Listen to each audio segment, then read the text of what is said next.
Kamali and Paddy, welcome to my mini vlog. Ako ang klase din. Magpagikot ako sa nina kay wala ko'y content para uma sa buntag. So nara ko'y konting advice or tips kung paunsa sa mga violations about si Meta. Tensya naman sa nina kay nagkaon mo gudog Milo. Kanabang gisudan sa kanon ba? So pagabi gutom ang gud kaayo, so Milo ray dali nato. So nangtanong sa naton sa nina. So ayun lang na ninyo. Pansina ako ang sa nina. Pansinan na lang ninyo akong kuan tawag gani. Ang content nako karong adlaw. Kung ang ginabuhat nga nang wala ko'y violation, nang dili ka magamit or wag kang gumamit ng mga music, baka makapiright ka. Natutunan ko din to kay maming pamilya. Sabi niya kasi sa akin, nag-chat siya sa akin. 2 violations na dapat mong matutunan or malalaman. Or malaman pala mga kamadi and Paddy. Pag magkatay ka ng manok tapos makita ng Meta siguro na may dugo siya. So, ma-violate ka nun. Tapos naman, yung nakahubad yung anak mo, yun, dapat iwasan natin na ma-violate tayo ni Meta. Sa akin kasi, if napapansin po ninyo sa aking mga mini-vlog, puro po voice-over. Since ko nga sa first voice-over ko mga kamadi and Paddy, hindi talaga madali. Baguhan ka, alam mo yun kasi naranasan mo din yun, diba?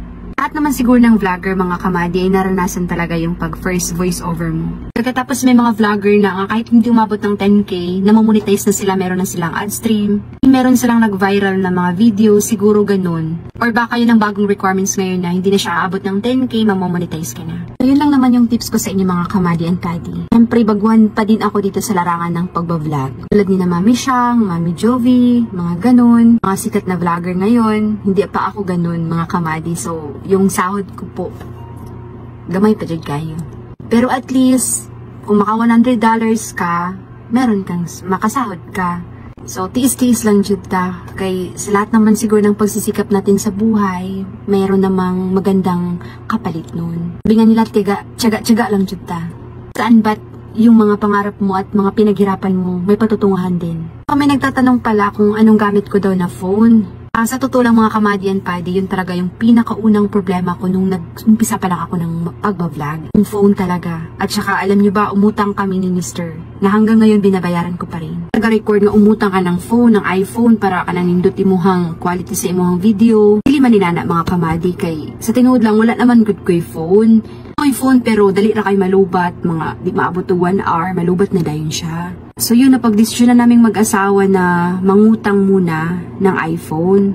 Alam ko naman lahat ng mga teenager ngayon yun ang pinapangarap, ang magkaroon ng iPhone. Kasi bakit ako umutang ng iPhone mga kamadi and Paddy? Eager jud kong buhat og mga content kay na ako'y ginaapas or ginahuna-huna nga na ako'y bayron nun taga-bulan. Pagkuwag iPhone, wala gyud ako ni siya gi-unbox gi-video. Pero na ako'y video pero wala na ako di na ako i-post kay syempre inutang pa man gyud na ako ni.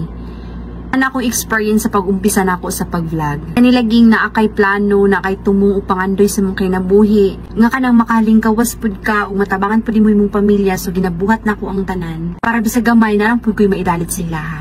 Loko pila pa lang ni ka-years, nga ako ang pag-antos, pero okay lang. Sige lang, paingon pa jud ta ana.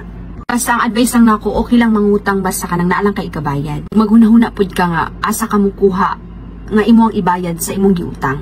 Di ko maulaw no nga, maingon nga, uy, inutang na ko niya akong iPhone. Uy, naka-iPhone ko kay, cash, dili cash. Kundi, giutang na mo. Kaya di bigyan na mo afford nga nang mag-cash tawag iPhone, di ba? Kabaludjud mo nga, ang iPhone, pinakamahal yun nga, sa banaong gadget. Kaya lagi nilot mo good siya quality pag magkwanta sa iPhone. So, gora yun yung mami, no? Kaya so, naning kamot jud ko mga kamadi and Paddy. Nga mo, cash ko og mga Samsung, mga inana, o, dili na lang ko sa iPhone, kay nilot pag quality ang ako ang mga videos. So, tanaon sa daw nga, application akong ginagamit para mag-edit ko mga videos. O pati mag-voice over ko. Mga kamadi and Paddy, CapCut lang akong ginagamit. Sa CapCut, dito pud ko ga-voice over. Unta nakatabang ang mga tips, o unsa akong gigamit nga phone, o unsa akong gigamit nga application para mag-edit, unta nakatabang ni sa inyo. So, this is Mami Helen. Thank you for watching. I love you all.